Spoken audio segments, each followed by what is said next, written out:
Nyuma yo gutangaza ko kwa Yezu Nyirimpuhwe hafunzwe hahagaritswe by'agateganyo, Antoine Kambanda hari icyo yatangaje akibona iyi mesaje ubwo yari avuye i Vatikani ari mu ndege.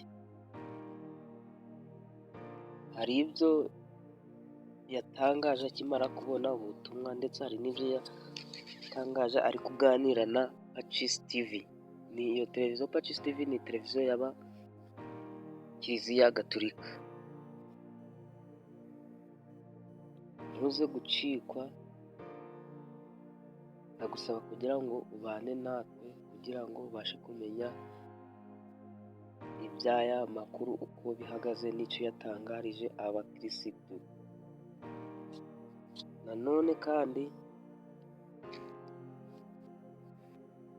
ntiwibagirwe gukora subscribe.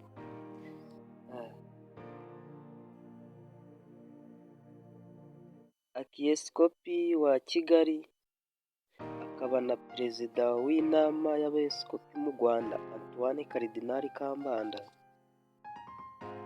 yatangaje ko kuba leta yarafashe icyemezo cyo guhagarika by'agateganyo ibikorwa by'amasengesho abera ahazwi nko ku ngoro ya Yezu Nyirimpuhwe iherereye mu karere ka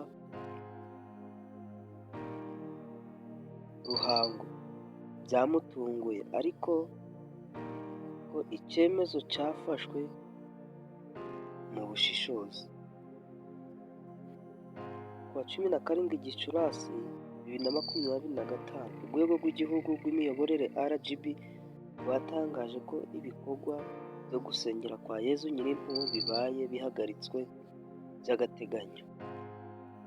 Uru rwego rwabwiye Musenyeri wa Diyoseze ya Kabgayi Dr Balthazar Ntivuguruzwa ko ahabera amasengesho kwa Yezu Nyirimpuhwe hatujuje ibisabwa ku bijyanye n'umutekano n'ituze.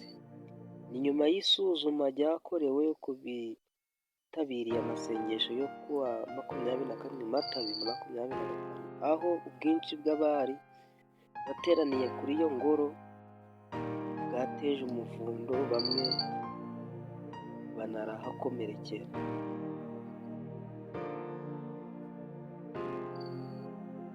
Arkiyepisikopi wa Kigali akaba na perezida w'inama y'abepiskopi mu Rwanda Antoine Karidinali Kambanda mu kiganiro na Pacis TV yavuze ko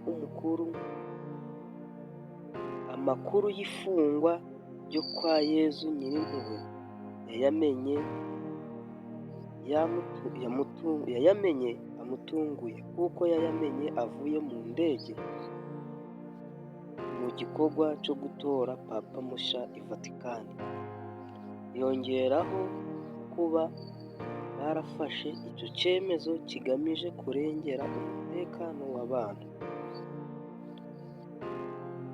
Yagize ati,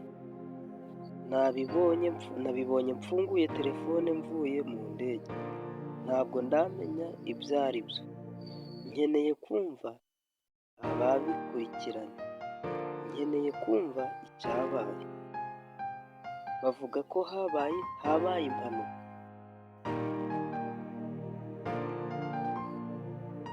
Bikenewe ko habanza kureba umutekano w'abahateranira.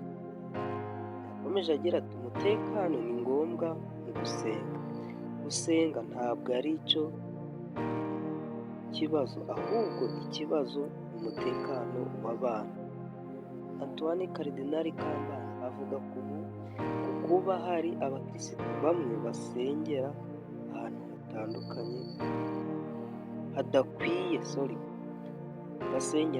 hadakwiye kenshi ko biterwa n'ubujiji.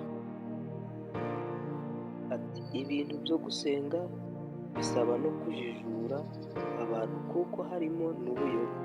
Gusenga ni byiza, ariko kandi hari aho ubona hazamo gukoresha nabi amasengesho. Karidinali yakomeje agira ati, ibibazo bijya kuvuka hari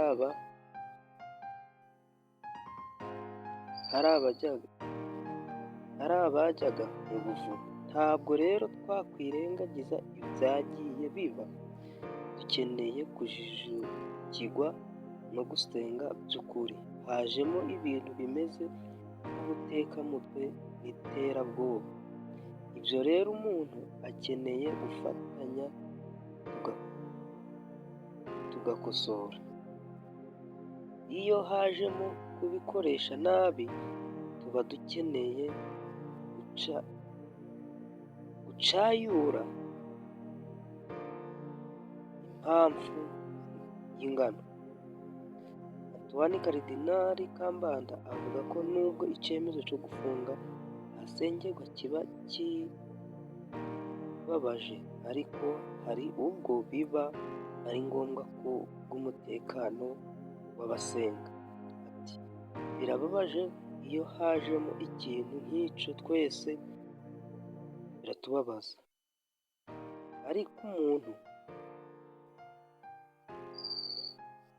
ahaguye byaba bibabaje kurushaho. Kwa Yezu Nyirimpuhwe hasugwa cyane n'abemera barenga ibihumbi 80 buri kwezi. Hafatwa nk'ahantu hera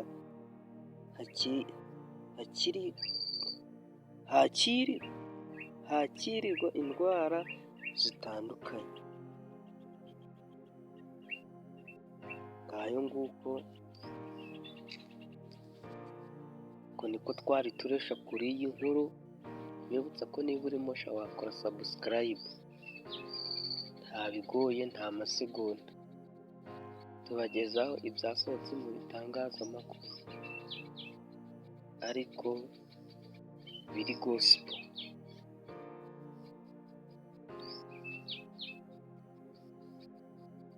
Reka ngushimire wowe twabanye, tuzahure muri video y'ubutaha.